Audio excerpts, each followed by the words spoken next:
Yes Vineet, माझा आवाज तुमच्यापर्यंत पोचतो आहे का? मला प्लीज कमेंटमध्ये यस ऑर नो म्हणून कमेंट. Yes, thank you Vineet. थोड्याच वेळात ABP माझाचे न्यूज अँकर सौरभजी कोरटकर आपल्याबरोबर जॉईंट होतील.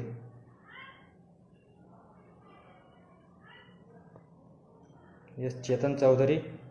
Vineet, yes, thank you Vineet. थोड्याच वेळात आपल्याबरोबर सर जॉईंट होणारच आहेत.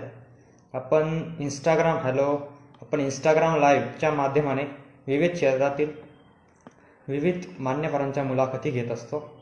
त्यात ते मान्यवर त्यांचा प्रवास, आतापर्यंत त्यांनी कोणकोणत्या गोष्टी अनुभविल्या, त्यातून ते आपल्याला मार्गदर्शनाचा धडा देत असतात.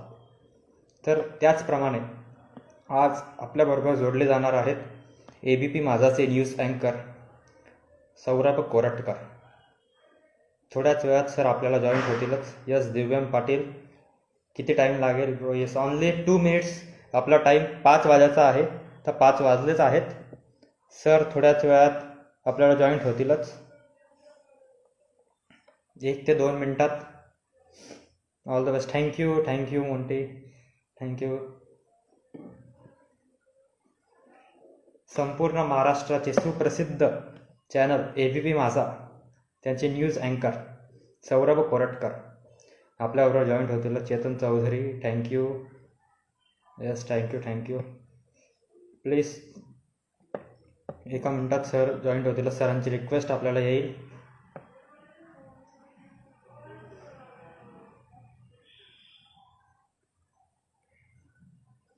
आपण आपले प्रत्येकाचे जे क्वेश्चन्स असतील ते सुद्धा आपण कमेंट बॉक्समध्ये टाकू शकतात व सर आपल्याला पूर्णपणे मार्गदर्शन देतील असा मी आशावाद व्यक्त करतो.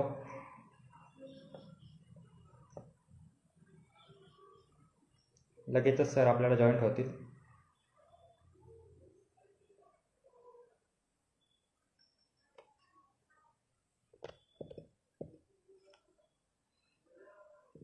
यस विनायकजी, माझा आवाज तुमच्यापर्यंत पोचतो आहे का? प्लीज मला यस ऑर नो म्हणून कमेंट करा. Yes, Tejas Mane.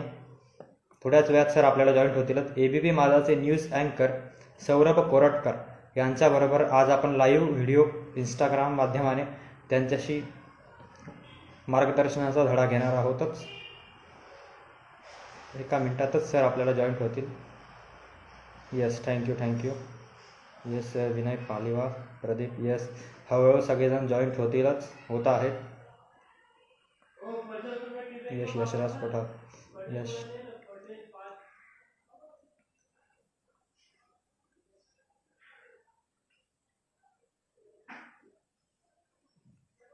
Yes, thank you.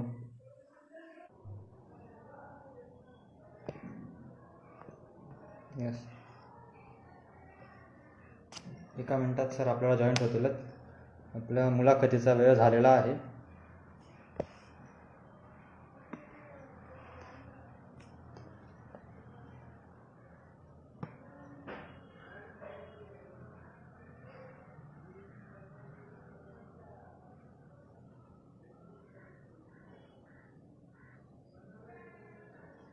Yashraj Kothawade.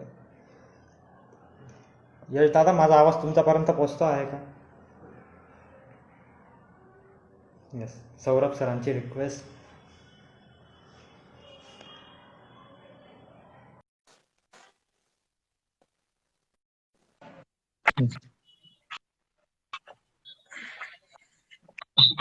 Sir नमस्कार. सर नमस्कार. सर, सर्वप्रथम तुम्हाला दिवाळीच्या हार्दिक शुभेच्छा. तुला पण खूप साऱ्या शुभेच्छा दिवाळीच्या. यस सर, आपण इंस्टाग्राम लाईव्हच्या माध्यमाने विविध क्षेत्रातील विविध मान्यवरांच्या मुलाखती घेत असतो. त्यात मान्यवर त्यांचा प्रवास, आजपर्यंत त्यांनी कोणकोणत्या गोष्टी अनुभविल्या, त्याद्वारे ते आपल्याला मार्गदर्शनाचा धडा देत असतातच. तर आज आपल्याबरोबर जोडले गेलेले आहेत संपूर्ण महाराष्ट्राचं सुप्रसिद्ध न्यूज चॅनल ABP माझा चे न्यूज अँकर सौरभजी Koratkar sir. Sir, I think network issue येत आहे सर.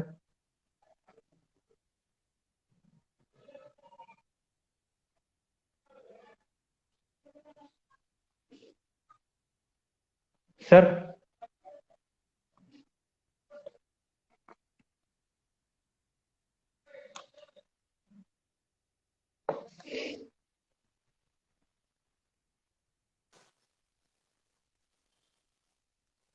काही नेटवर्क इश्यू असल्यामुळे सर परत आपल्याला जॉईन होतील.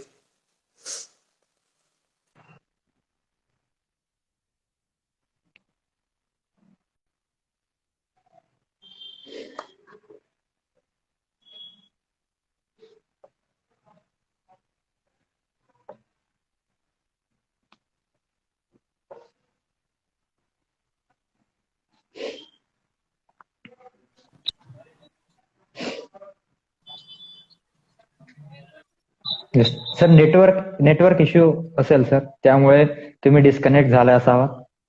हो हो हो. Yes sir. सर लगेचच आपण yes no problem sir. Sir लगेचच आपण आपल्या मूळ कार्यक्रमाला सुरुवात करूयात. हम्म. Yes sir. माझा आवाज येतोय ना सर तुमच्यापर्यंत? आवाज हो, माझा येतोय क्लिअर तुझ्यापर्यंत, तुझा आवाज नीट येतोय मला. येस सर, तुमचा पण क्लिअर येतोय. सर आपण लगेचच आपल्या मूळ कार्यक्रमाकडे वळूया. संपूर्ण महाराष्ट्राचे आवडते न्यूज चॅनल एबीपी माझा चे वृत्त निवेदक आदरणीय सौरभजी कोरटकर सर आज आपल्या बरोबर जोडले गेलेले आहेत. सरांचा परिचय करून देताना मी असे म्हणेल की यवतमाळ जिल्ह्यातील पुसद या गावाचे सर रहिवासी आहेत.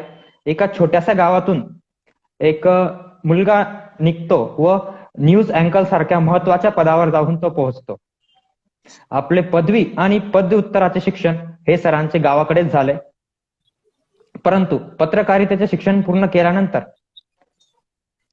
सरांनी चक्क पुणे सारख्या शहरामध्ये सर आले व मीडियामध्ये पदार्पण करण्यासाठी त्यांनी मुंबई सारख्या महानगरामध्ये येऊन आदरणीय निखिल वागळे यांच्याबरोबर महाराष्ट्र एक या न्यूज चॅनलमध्ये पदार्पण केले.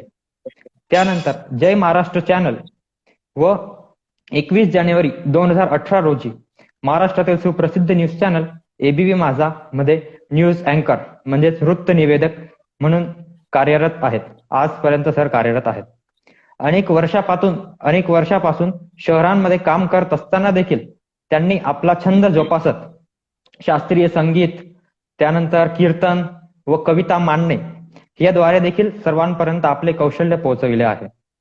त्याचबरोबर सौरभ सर हे अनेक महाविद्यालयांमध्ये संवाद कौशल्य व पत्रकारिता या विषयांवर लेक्चर देतात व जास्तीत जास्त विद्यार्थ्यांपर्यंत मार्गदर्शनाचा धडा कशा प्रकारे पोहोचवता येईल याचा ते पूर्णपणे प्रयत्न करत असतातच. Yes sir. कमेंटमध्ये सुद्धा आता आज भरपूर जण जॉईन होत आहेत. कमेंटमध्ये भरपूर जणांनी जर काही क्वेश्चन्स विचारले तर त्याचा तुम्ही पूर्णपणे उत्तर द्याल असा मी आशावाद व्यक्त करतो आणि लगेचच आपल्या प्रश्नावलीकडे वळतो. बरोबर. पहिल्यांदा तर मला क्लिअर करायचं आहे की कोणी माझी मुलाखत घ्यावी इतकं काय मोठं माझं काम नाही आहे, इतका मोठा मी पण नाही आहे. हे इंटरॅक्शन आहे फक्त आपलं. Yes sir. मी काहीतरी काम करतो, प्रत्येक जण आपापलं काहीतरी काम करत असतो. प्रत्येकाचं काम महत्वाचं असतं. कोणाचं वेगळ्या ठिकाणी हायलाइट होतं, कोणाचं वेगळ्या ठिकाणी हायलाइट होतं. माझं स्क्रीनवर होतं. इतकाच काय तो फरक आहे. सो आपण संवाद साधूयात.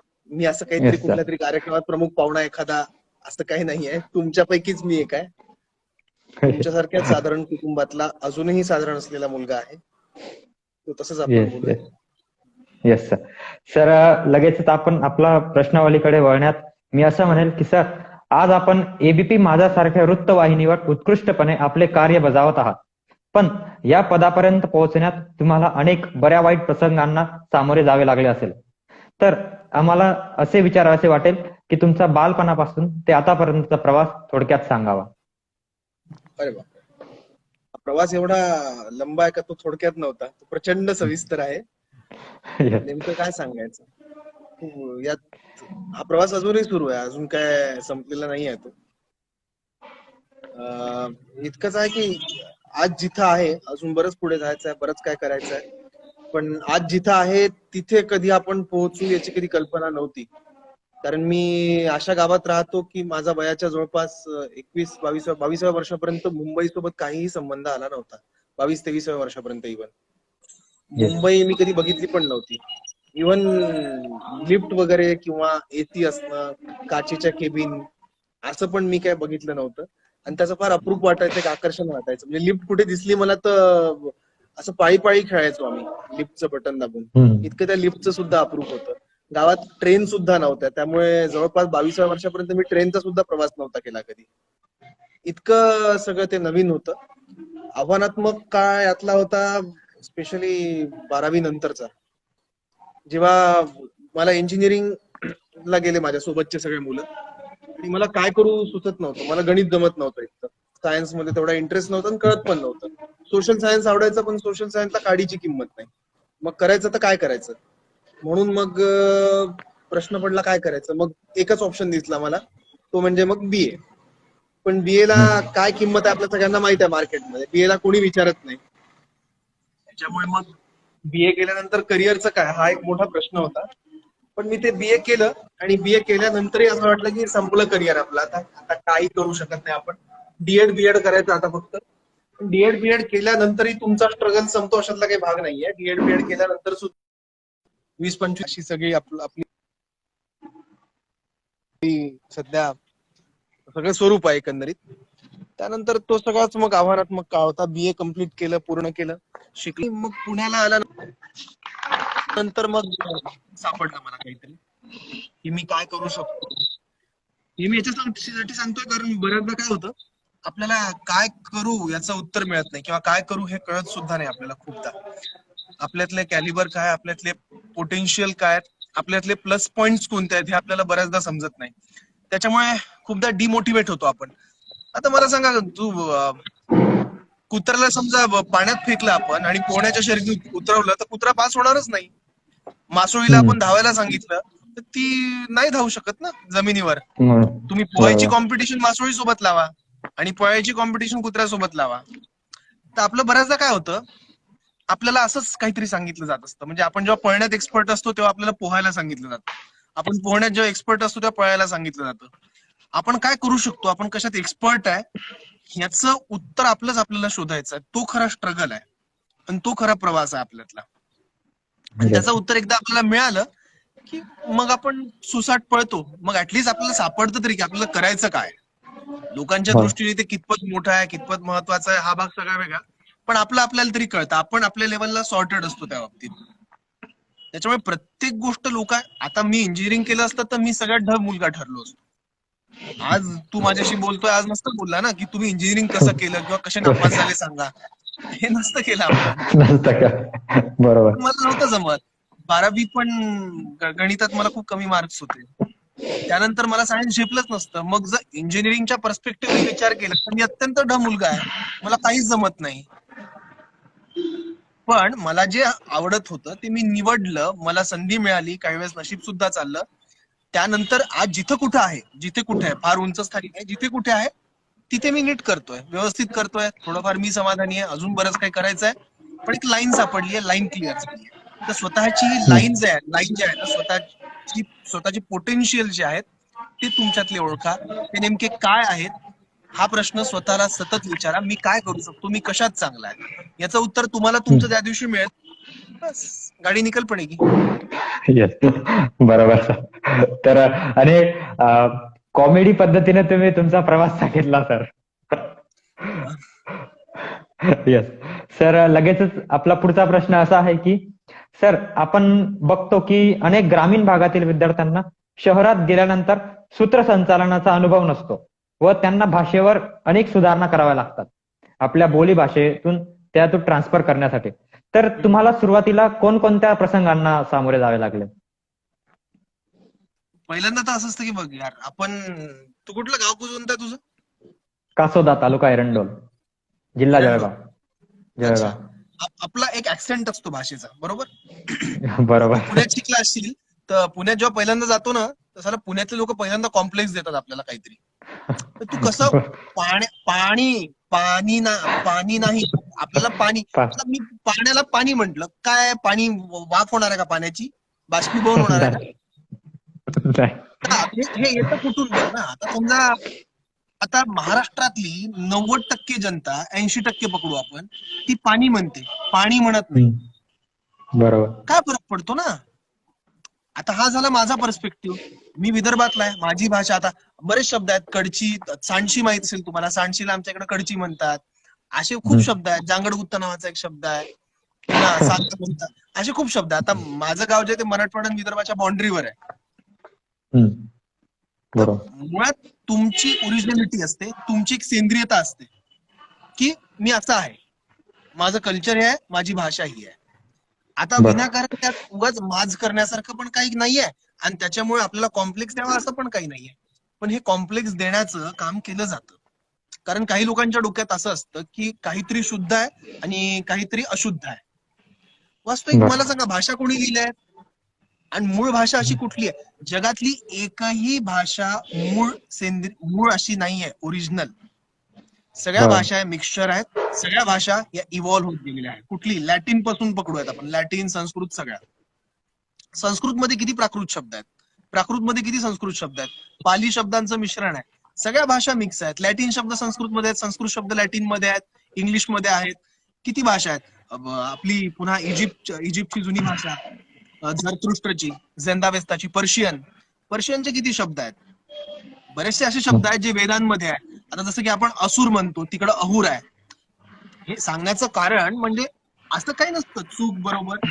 पण आता मी ज्या मुख्य माध्यमांमध्ये आपण काम करतो, तर तेव्हा असं असतं की एक नॉर्म सेट झालेला असतो की या भाषेतून तुम्ही संवाद साधायचा. कारण होतं असं की मला महाराष्ट्रातल्या जनतेशी बोलायचं आहे, मला त्यांना बातमी सांगायची आहे. तर अशा वेळी एक सुवर्ण मध्य मला साधायचा असतो भाषेचा, जेणेकरून ती भाषा जी आहे ती जास्तीत जास्त लोकांना समजेल. आता मी माझ्या वैदर्भीय भाषेत कडची म्हणलं तर लोकांना समजणारच नाही कडची काय आहे. बरोबर ना. तर अशा वेळी मग तिथे पर्यायी शब्द जो आहे, जो जास्तीत जास्त लोकांना माहिती आहे, तो मला वापरावा लागतो. जनरली आपण अशी एक स्टँडर्ड भाषा म्हणून पुण्या मुंबईची जी भाषा आहे, पुण्या मुंबईची बोली भाषा जी आहे ती वापरतो. आता आमच्याकडे म्हणतात काय करून राहायला बे, किंवा थोडं मराठवाड्यात काय करला बे असं म्हणतात. पण आम्हाला काय करतोयस असं बोलावं लागतं. हे एक स्टँडर्ड आहे. याच्यावर ओव्हरकम करायला मला खूप वेळ लागला. कारण भाषा ही आपल्या शरीराचा भाग होऊन जाते, आपल्या विचार करण्याच्या पद्धतीचा भाग असते ती. आपण विचार करून जे बोलतो, जी प्रोसेस आहे त्या प्रोसेसचा ती भाग असते. भाषा बदलणं तेवढी सोपी गोष्ट नाही आहे. आणि तुमची जडणघडण ज्या वातावरणात झालेली असते एवढे वर्ष, त्याच्या उलट जाऊन ते व्यक्त होणं ते फार कठीण गेलं मला. पण त्याच्यावर मी काम केलं. ते चूक बरोबर तो वेगळ्या चर्चेचा विषय, मग भाषिक सिद्धांत वगैरे तिकडे जावं लागेल आपल्याला. पण ते खरं माझ्यासाठी मोठं आव्हान होतं. बरोबर. त्याच्यावर मी बरंच काम केलं. Yes sir. तर कसं आव्हानांना तुम्ही जोड दिला आणि आपली भाषा सुधारवली हे तुम्ही आम्हाला सांगितलं. सर कमेंट मध्ये एक क्वेश्चन आला आहे. आकाश नवाल यांनी क्वेश्चन विचारला आहे. बदलली, सुधारवली नाही, बदलली. बरोबर सर. सुधारवली याचा अर्थ आधी भाषा बिघडलेली होती. बरोबर सर. आकाश नवाल यांनी असा क्वेश्चन विचारलेला आहे की सर न्यूज मध्ये क्वेश्चन मार्क हा का दिला जातो? ज्या दिवस ते हेडलाईन दाखवतात त्यावेळी, तर ते क्वेश्चन मार्क का देतात? असा कमेंट मध्ये क्वेश्चन आलेला आहे. कारण कसं बऱ्याचदा कन्फर्म नसते. माझ्या लेवलला, सोर्सेसच्या लेवलला कन्फर्म आहे बातमी. मी शहानिशा केली आहे बातमीची, बरोबर आहे.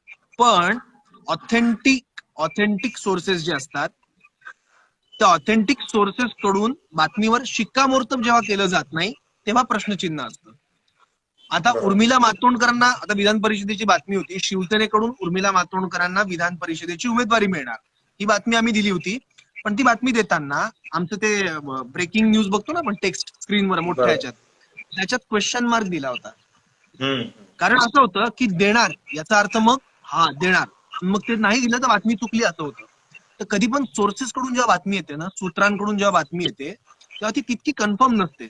आतल्या गोटात काहीतरी चाललेलं असतं, पण कोणीतरी फुटतं, मग हळूच बातमी देतं ती. मग ती काही लोकांच्या व्हाया ती बातमी येते. मग अशा वेळी थोडंसं एक क्रेडिबिलिटी असते चॅनलची, माध्यमांची. ती क्रेडिबिलिटी टिकावी म्हणून तो क्वेश्चन मार्क असतो.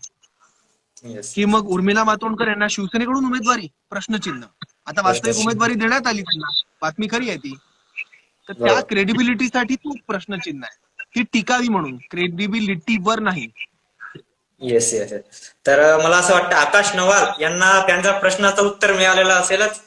तर माझेही फार प्रश्न आहेत सर, आपण त्या प्रश्नांकडे वळूया.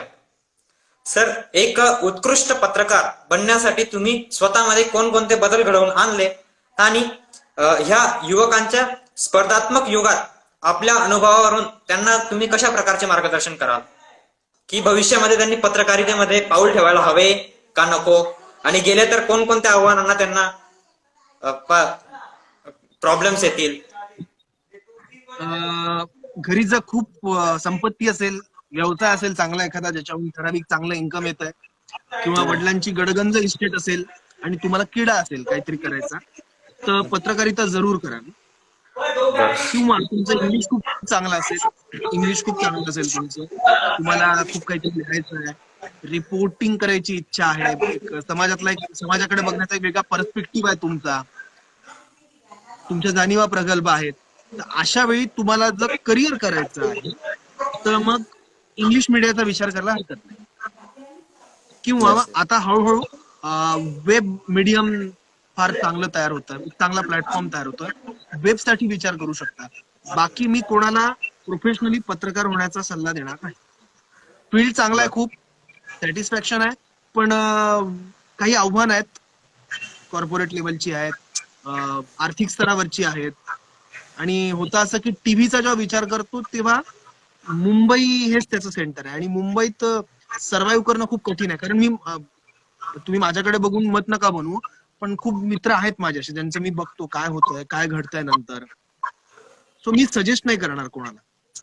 बरोबर सर. तर कशा प्रकारे आव्हान पेलून तुम्ही आज एबीपी माझ्यासारख्या न्यूज चॅनलवर पत्रकार आहात, हेच फार तुमच्यासाठी महत्वाचं आहे सर, असं मला वाटतं. सर, तर आपला पुढचा प्रश्न असा आहे, सर तुम्ही छान पद्धतीने बातमी संपूर्ण महाराष्ट्राच्या घरात पोहोचविता, परंतु यामागील मेहनत, कार्यपद्धती व त्यात एका न्यूज रिपोर्टरचा रोल कशा प्रकारे असतो? म्हणजे पुन्हा विचार. सर, एक बातमी तुम्ही संपूर्ण महाराष्ट्रात पोहोचविता, परंतु पडद्यामागील मेहनत, कार्यपद्धती आणि त्यात एका न्यूज रिपोर्टरचा रोल कशा प्रकारे असतो? फार महत्वाचा असतो. त्यात न्यूज रिपोर्टरचा रोल सगळ्यात जास्त महत्वाचा, कारण तो बातमी पाठवतो, त्यांनी तिथून बातमी क्रॉस चेक करायची, मग ते इनपुट नावाचं डिपार्टमेंट येतं, तिथे ती बातमी पाठवली जाते, तिथून ती आउटपुटला येते. आता कसं असतं, रिपोर्टर काय करतो, समजा आपण उदाहरण घेऊ तुम्हाला समजावं म्हणून, तांदूळ घेतो, मसाले घेतो, भाज्या घेतो, तिखट मीठ तेल हे सगळं तुम्हाला पाठवतो. ठीक आहे.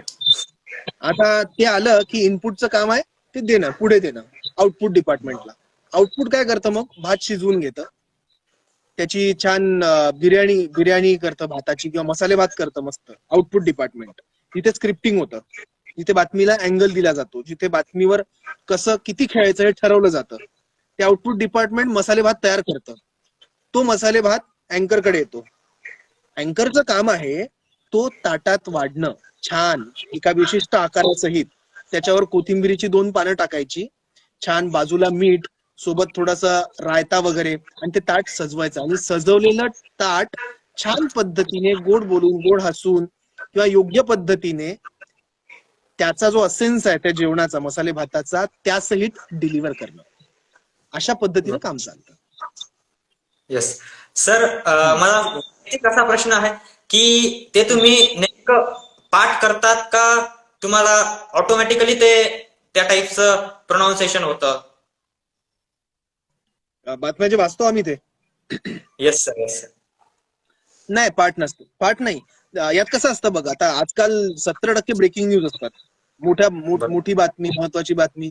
त्याच्यामुळे एक तर तुमच्या अवतीभोवती काय घडतंय, महत्वाच्या घडामोडी, ते तुम्हाला माहित पाहिजे.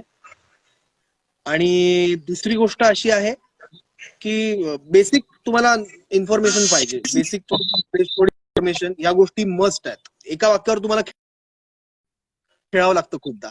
पण स्पीड न्यूज वगैरे लिहून असतात समोर, त्या आम्ही वाचतो.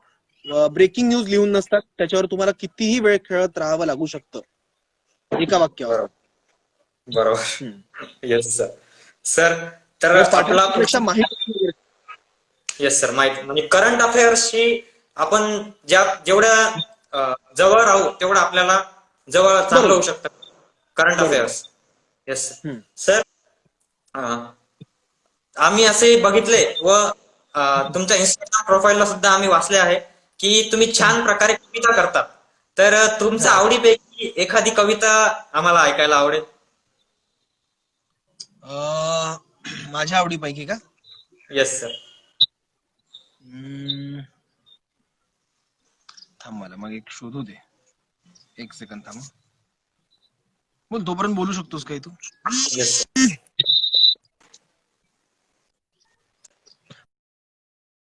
बरं, अरे मी मेसेज चेक, कमेंट्स चेक नाही केल्यात मी.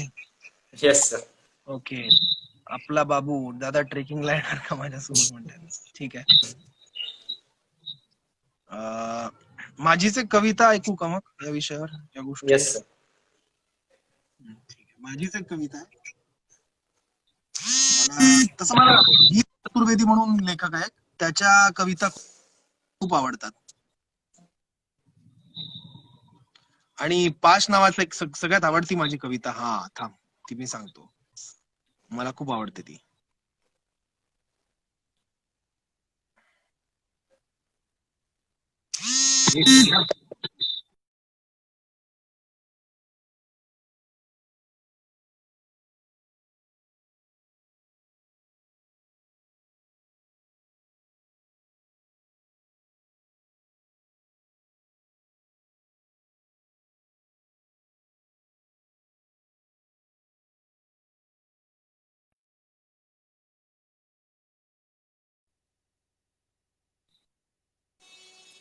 कनेक्ट झाला पुन्हा.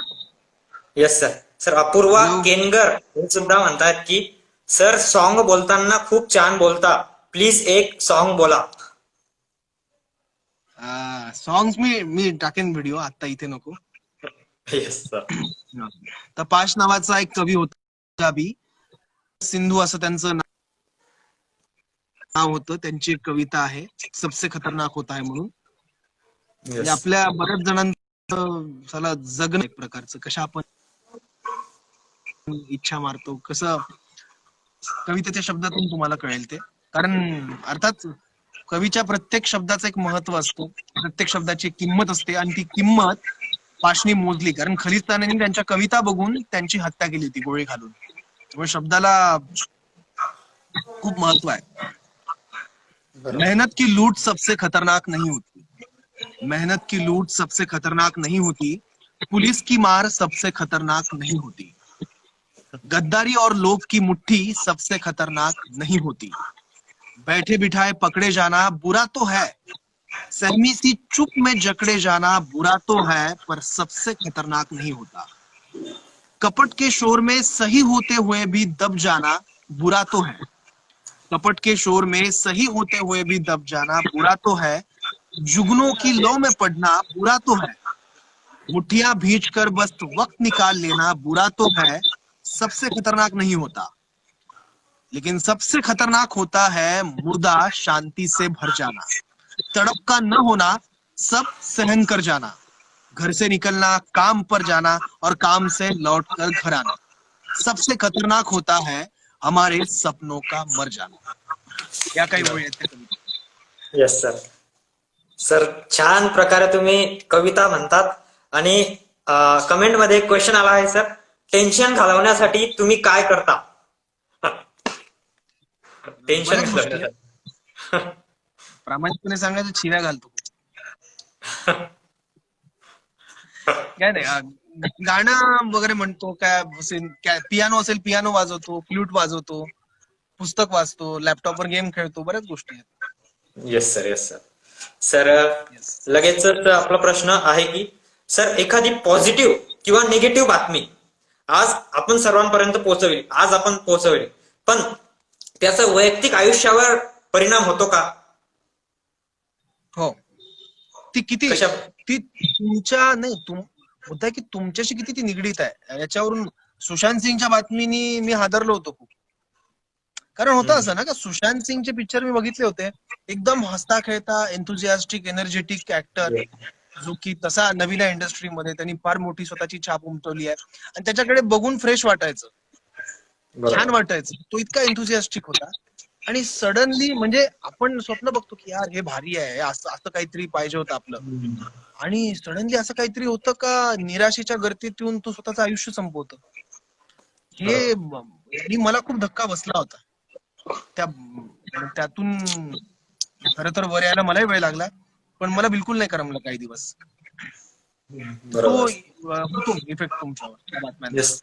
आणि त्या सर बुलेटिन देताना त्यानंतर तुम्ही स्वतःचा छंद कशा प्रकारे जोपासता? म्हणजे कविता म्हणणे किंवा तुम्ही सांगितलं की कीर्तनात मध्ये सुद्धा मला रस आहे, तर तुम्ही तुमचा छंद कशा प्रकारे जोपासता आपल्या कामाबरोबर? मी छंद म्हणजे कसं असतं, मला एक तर आवडतं काय घडतंय काय नाही ते बघायला. मी काय आर्टिकल्स वाचतो किंवा मग ऑफिसमध्ये तर गाणं नाही म्हणू शकत बुलेटिन झाल्यावर, तर बरोबर. मग काय शक्य असेल तर एखादी कविता, एखादा चांगला लेख, किंवा घरी असेल तर मग गाणं वाजवून बघतो. मित्र जागे असतील तर त्यांना जबरदस्ती ऐकवतो एखाद्या वेळेस, पियानो वाजवतो किंवा एखादं आवडतं पुस्तक मी वाचतो. Yes sir. Sir Kulkarni Harshu यांनी विचारलं आहे, सर तुम्ही कधी येणार आहे एबीपी माझावर?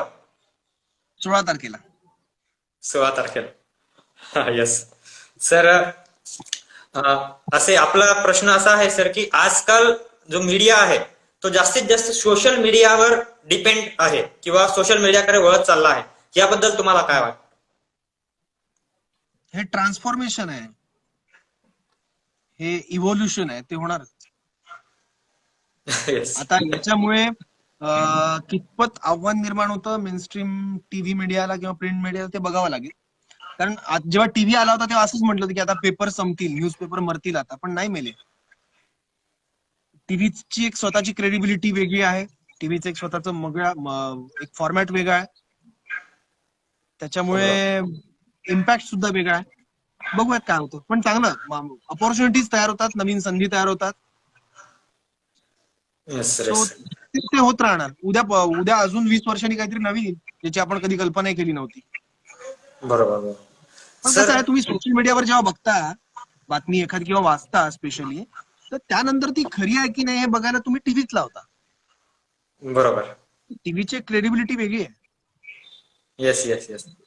सर नंदिनी खिलाजे यांनी क्वेश्चन विचारलाय, सर तुम्ही जर्नलिझमचे एज्युकेशन कुठून घेतले?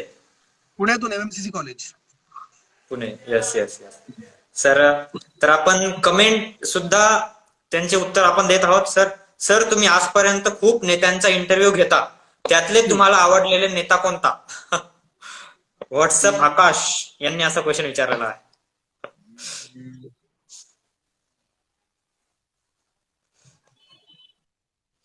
मला असं वाटतं सर तुम्ही विचारात फार पडले आहेत सध्या. नेता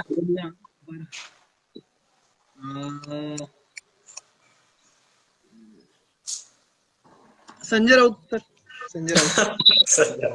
येस येस येस. सर एकंदरीतच आपण बघतो की माझा कट्टा सगळ्यांच्या मुलाखती आपण त्याद्वारे घेत असतो, तर याचं कशा प्रकारे तुम्ही प्रोसेसिंग असतं किंवा कशा प्रकारे तुम्ही त्यांच्या थ्रू कॉन्टॅक्ट करतात? काय नाही, विचारतात फोन करून आमचे संपादक वगैरे किंवा दुसरं कोणी असेल तर. आता विषय एखादा कसा घ्यायचा, तो किती लोकांकडून बघितला जाऊ शकतो, किती लोकांसाठी महत्वाचा आहे तो, त्यानुसार एखादा रेलेव्हंट विषय असेल तर तो निवडला जातो.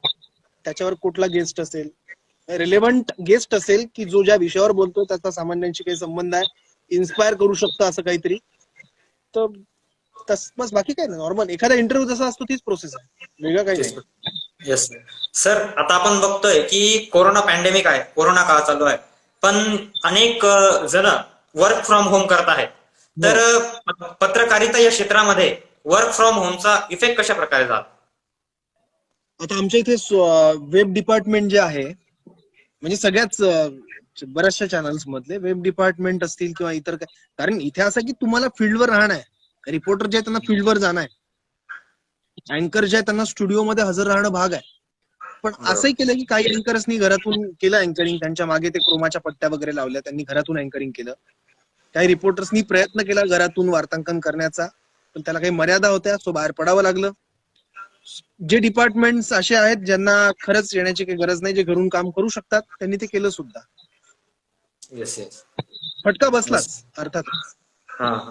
आणि सर हे पॉझिटिव्ह आणि निगेटिव्ह, सकारात्मक आणि नकारात्मक दृष्टीने फायदेशीर आहे का नाही असं तुम्हाला वाटतं?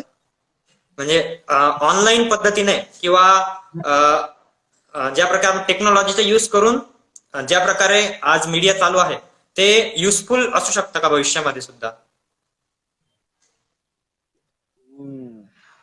युजफुल कोणत्या अर्थानं म्हणतोस? येस सर, म्हणजे की जास्तीत जास्त लोकांपर्यंत पोहोचणे किंवा त्यांचा व्ह्यू जाणून घेणे, हे म्हणजे टेक्नॉलॉजीचा यात यूज होऊ शकतो का असं मला वाटतं. टेक्नॉलॉजीचा यूज यात होतोच आहे. आम्ही बातम्या देतोय, त्याचा किती कोणासाठी युजफुल आहे विचार ज्यांनी त्यांनी करायचा आहे, ते आम्ही करतोच आहे. Yes yes yes. सर, प्रत्येक पत्रकार हा ग्राउंड लेवलला जाऊन सर्वांपर्यंत बातमी पोहोचवितो, पण चॅनल कडून त्याची काळजी कशा प्रकारे घेतली जात असते? कोणाची बातमीची की रिपोर्टरची? रिपोर्टर जो ग्राउंड लेवलला जाऊन लोकांपर्यंत पोहोचतो. अँकर नाही सर. चॅनल उभं राहतं बऱ्याच अंशी प्रत्येक रिपोर्टर सोबत. बातमी ताकदीची असेल, खरी असेल, त्यात कोणाचे इथं संबंध नसतील, प्रामाणिकपणे दिलेली असेल, तर प्रत्येक इन्स्टिट्यूट हे उभं राहतं. Yes yes yes. सर, आजचा मीडिया. Yes sir continue. काही अपवाद असतात, काही वेळा अपवाद असू शकतो. Yes yes yes. सर, आजचा मीडिया आणि भूतकाळातील मीडिया यामध्ये कशा प्रकारे बदल घडवून आला, किंवा तुम्हाला काय वाटतं की आपण पहिले बघायचं की डीडी नॅशनल वर न्यूज यायचा, आता तिचा मीडिया तर काय बघितलं नाही, फक्त दर्शक म्हणून जेवढं मला माहिती आहे लहानपणी तेवढं बघितलं. खूप हार्ड अँड फास्ट झालाय आताचा मीडिया. येस तुम्हाला पटापट डिलिव्हर करायचं आहे सगळं. स्पीड प्रचंड वाढलेला आहे, प्रचंड, आणि तो आणखी वाढत जाणार आहे. Yes yes yes. सर, आधीसारखी. Yes sir. सर, यात कमेंट सेक्शन मध्ये असा क्वेश्चन आहे की नीरज यांनी विचारला आहे की तुम्ही पुण्यात कधी, अरे दादा कधी येतोय पुण्यात बाबा, पुण्यामध्ये तुम्ही कधी येतात? बघू पुढच्या महिन्यात येईल. Yes sir. सर, आता एकंदरीतच आपण आपल्या मुलाखतीच्या शेवटच्या टप्प्याकडे वळत आहोत. सर, तर मला शेवटचा प्रश्न असा विचारावासा वाटेल की भविष्यात तुमचे फ्युचर प्लॅन्स कशा प्रकारे आहेत, किंवा तुम्ही काही प्लॅनिंग केलेली असेल? काही प्लॅनिंग नाही मला. मी आज जिथं आहे तिथेच मी कधी लेखतं वाटलं नव्हतं, तिथे आलोय. मला असं आहे की जी गोष्ट आवडते, ज्या गोष्टीत मी समाधानी आहे ती करतो. जेव्हा मी एखादी गोष्ट करताना आनंदी नसतो, समाधानी नसतो, तर ती गोष्ट मी फार काय नाही करू शकत आयुष्यात. मन मारून ज्याला म्हणतो आपण, त्याची वेगवेगळ्या टप्प्यावर किंमत मोजलेली आहे, मोजतोय, जशी त्यापुढे मोजेल. बघू, भविष्यात जी गोष्ट चांगली वाटेल ती करील, कुठली असू शकते ती. Yes yes. कुठली आहे ती अजून मला सापडलेली नाहीये, सध्या करतो मी. Yes sir. येस सर, तर तुम्ही तुमच्या वेळेतून आमच्यासाठी टाइम काढला याबद्दल धन्यवाद. व असेच तुम्ही आम्हाला मार्गदर्शन करत राहावात, आणि भविष्यात जे पत्रकार होणार आहेत त्यांच्यासाठी सुद्धा तुम्ही एक्झामचा अभ्यास करा, स्वतःचा व्यवसाय करा, आणि सोबत पत्रकारिता करा. स्वतःचा व्यवसाय असेल, बिझनेस असेल, मग पत्रकारिता जास्त तटस्थपणे आणि प्रामाणिकपणे होऊ शकते. Yes sir. Sir, Rahul Ahire यांनी असा कमेंट मध्ये क्वेश्चन विचारलाय की sir, sometimes fake news are shown on the TV and fake news are really affecting on general peoples. What's your thoughts about that? DRX Rahul Baba यांनी क्वेश्चन विचारला. मुद्दा असा आहे की फेक न्यूज म्हणजे काय, तो कुठं, आता तुम्ही रिपब्लिक सारख्या चॅनलवर जर बातमी बघताय आणि तिला खरं मानताय, आता तुम्हाला कळायला पाहिजे कुठलं चॅनल किती तटस्थपणे आणि न्यूट्रल आणि सत्य बातमी देतं ते. बाकी बऱ्याचदा फॅक्च्युअल मिस्टेक होऊ शकतात. शेवटी काम करणारी माणसं आहेत, त्यामुळे एकदम चॅनलच्या क्रेडिबिलिटीवर प्रश्नचिन्ह उपस्थित करायची गरज नाहीये. थोड्याफार चुका होऊ शकतात, पण तथ्य जाणीवपूर्वक काहीतरी वेगळं मांडणं हे चुकीचं आहे. ते कोणी करत नाही, आणि ते सातत्यानं कोण करतं याची जाणीव आपल्या सगळ्यांना आहे. त्यामुळे ते चॅनल बघायचे की नाही आपला कॉल आहे. Yes sir. तर धन्यवाद सर, तुम्ही वेळ दिल्याबद्दल. येस. आणि आता अर्णव नाईक नो सर, हे थोडं पॉलिटिकल. शिवाय नाही. Yes sir, yes sir. तर आपण कोणावर टीका करत नाहीये सर आपल्या मुलाखतीतून, म्हणून नीरज यांचा प्रश्न तर मी घेऊ शकत नाही या ठिकाणी. तर न्यूज येस सर. सर आपण इथेच आपला व्हिडिओ एंड करू. येस सर, एंड करू शकतो का sir? Yes yes sir. Thank you sir. Yes. Happy Diwali. Happy Diwali.